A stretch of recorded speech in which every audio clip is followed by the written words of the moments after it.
যে কথাটা মামুন ভাই বলেছে, না প্রেস ক্লাব, না ফেডারেল সাংবাদিক ইউনিয়ন, না ঢাকা সাংবাদিক ইউনিয়ন, না ঢাকা রিপোর্টার্স ইউনিয়ন, তাদের শক্তিশালী সংগঠন এগুলি জাতীয় পর্যায়ে, তারা কেউ আজকে কিন্তু এক কলম লেখেন নাই, প্রতিবাদ করেন নাই। আমি বলছি শেখ মুজিবুর রহমানের বউয়ের বাতার মুস্তফা সারার ফারুকি, ও তো ওর জামাই না, ওর বাতার। ওই সেরির স্বামীর নাম হইল শেখ মুজিবুর রহমান। এ মানিকের গাড়িতে কে ডিল ছুড়ছিল পল্টনে, আমাদের ছাত্র দলের 18 জন নেতা কর্মীকে গ্রেপ্তার করছে একটা চাইনিজ রেস্টুরেন্ট থেকে। তারা বন্ধুরা বসে খাচ্ছিল, সেখান থেকে এই ডিবির হারুন্যা আর বিপ্লব ভাই ধরে নিয়ে গেছিল। কিছুক্ষণ পরে আমাদের 1 মে শ্রমিক দিবস, বিশ্ব শ্রমিক দিবস।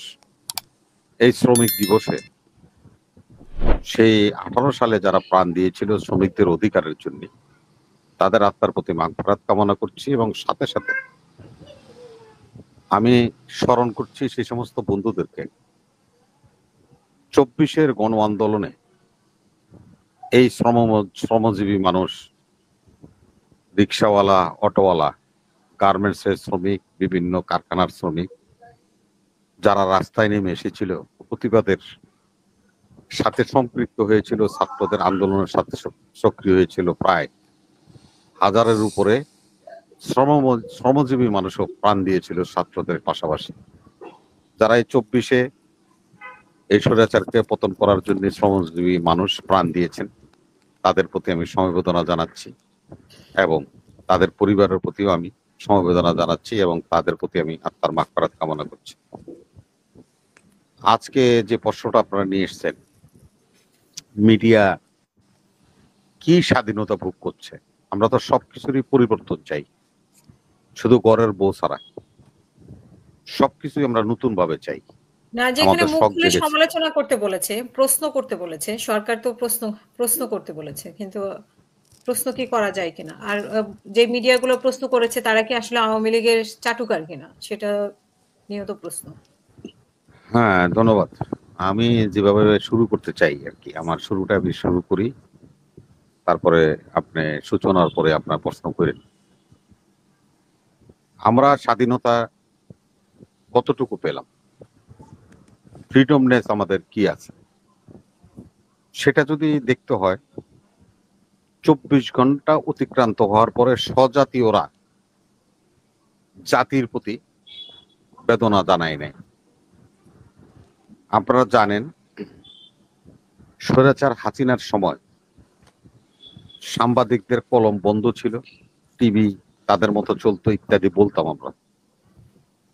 এই সমস্ত ঘটনা ঘটলে সেদিন আমাদের একটা সাংবাদিক সমাজ, তারা রাস্তায় নামতো। আপনারা জানেন, বাংলাদেশ ফেডারেল সাংবাদিক ইউনিয়নের সভাপতি ছিলেন রুহুল আমিন গাজী ভাই, প্রয়াত। এই জেলখানা এবং সরকারের নির্যাতনে অকালে আমাদেরকে ছেড়ে চলে গিয়েছেন। তাকে প্রেস ক্লাব থেকে গ্রেপ্তার করে নিয়ে গেছিল একটা অনুষ্ঠান করার সময়। ঢাকার সাংবাদিক রিপোর্টার্স ইউনিয়নের সভাপতি ছিল, আপনারা জানেন, কাদের গনি খান চৌধুরী।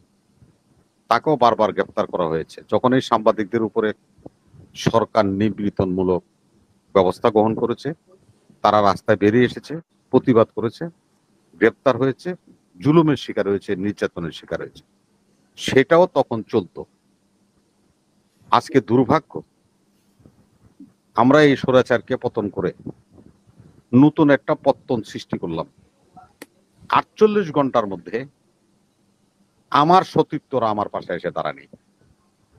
না, যে কথাটা মামুন ভাই বলেছে, না প্রেস ক্লাব, না ফেডারেল সাংবাদিক ইউনিয়ন, না ঢাকা সাংবাদিক ইউনিয়ন, না ঢাকা রিপোর্টার্স ইউনিয়ন, তাদের শক্তিশালী সংগঠন এগুলি জাতীয় পর্যায়ে, তারা কেউ আজকে কিন্তু এক কলম লেখেন নাই, প্রতিবাদ করেন নাই। আর সবচেয়ে বেশি আমি আশ্চর্য হলাম, বাংলাদেশের একজন প্রতিযশা সাংবাদিক, যিনি শেখ হাসিনার নির্যাতনে দেশ ছেড়ে পালিয়ে গিয়েছিলেন, আজকে তিনি এই সরকারের একটা গুরুত্বপূর্ণ পদে আছেন। ভদ্রলোকরা আপনারা সবাই জানেন, খুব প্রিয় মানুষ, মনির হায়দার চৌধুরী, এবং এই দিল্লি স্টার শফিকুর রহমান, এবং প্রেসের যেই ওনাদের বডি আছে, সবাই কিন্তু সাংবাদিক। উপপ্রেস সচিব, সহকারী প্রেস সচিব।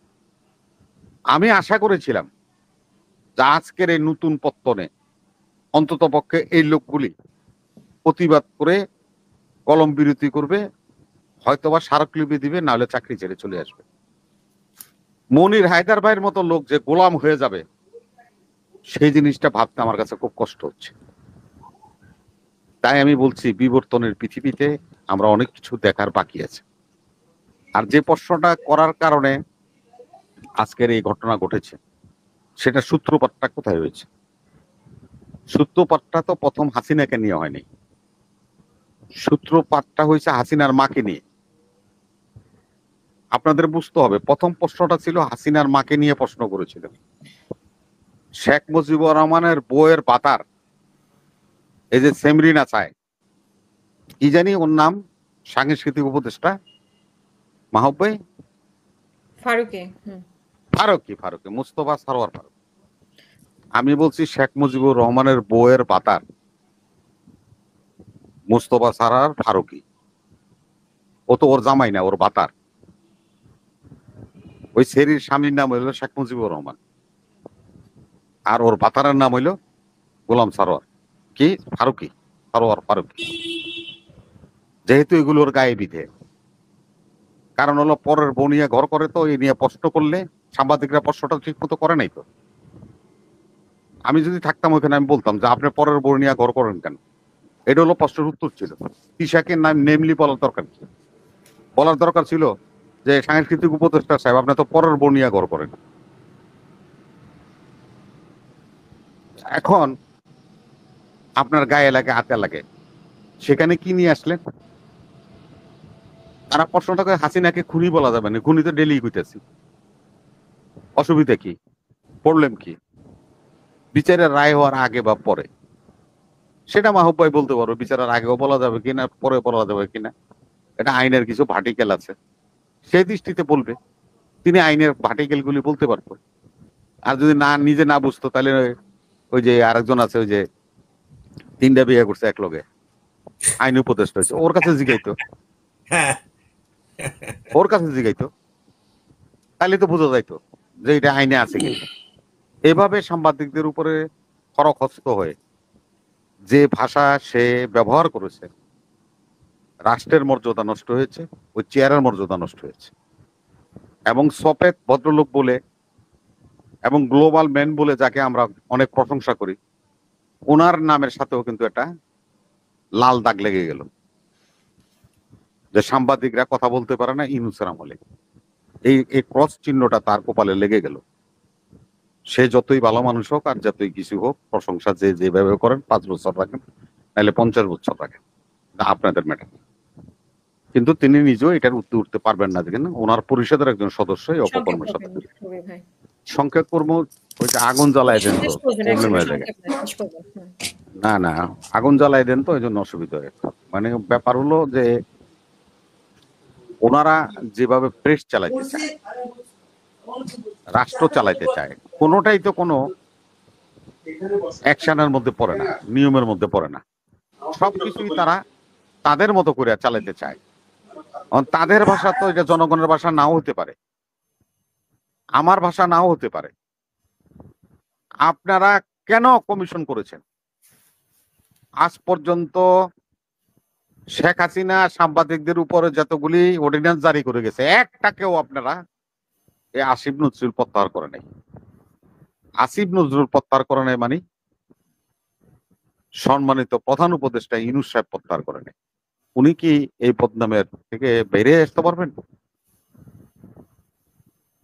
অনেক ভালো মানুষরাও কিন্তু শেষ সময় এসে সম্মান নিয়ে বাঁচতে পারে নাই। এ আমাদের পাশের রাষ্ট্র ফিলিপাইনের স্বাধীনতা যুদ্ধ করেছিল মার্কোস, শেষ করবেন, জেনারেল ছিল, তার দেশকে স্বাধীন করেছিল ব্রিটিশদের থেকে। তার লাশটাও কিন্তু তার মেনিলাতে কবর দিতে পারে নাই, আমেরিকার হনলুলে কবর দিতে হয়েছে। সেও কিন্তু বিখ্যাত ব্যক্তি ছিল, স্বাধীনতার যোদ্ধা ছিল এবং জাতির পিতা ছিল। তার লাশ কিন্তু হনলুলে কবর দিতে হয়েছে। তা আমরা সেগুলি থেকে স্মরণ করা উচিত। এবং যে সমস্ত সাংবাদিকরা এবং আপনারা জানেন এই যে আপনি যে বলছেন ছোট করেন, এই দীপ্তি টিভি তার একটা ইতিহাস আছে।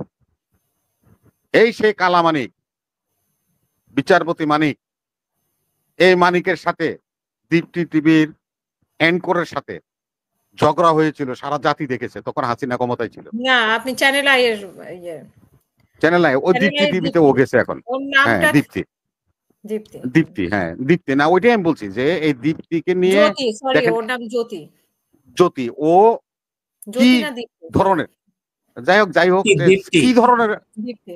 দীপ্তি ওর নাম, ওই কি ধরনের আচরণ সেদিন করেছিল, ওই দীপ্তি কিন্তু ছেড়ে দেয় নাই, তাকে ছেড়ে দেয় নাই হাসিনার আমলে ইন চেয়ার অফ হাসিনা।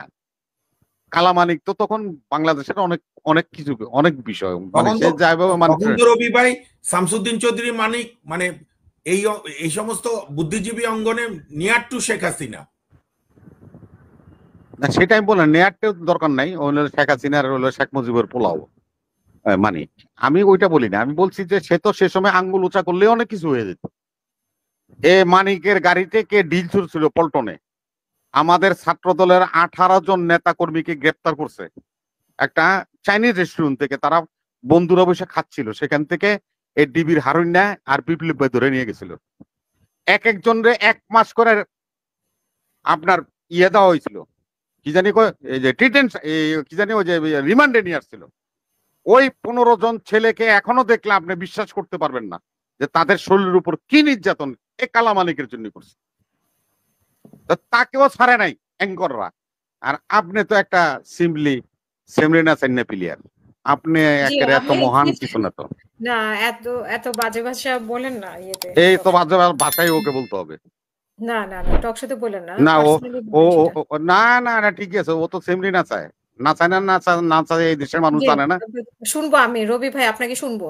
ও তো আমি সিনেমাওয়ালা মানুষ, ও তো জি, সিনেমাওয়ালা মানুষ, নাটক করনেওয়ালা মানুষ, তো সেমরিনা চায় না তো কি করে ও? জি অনেক ধন্যবাদ।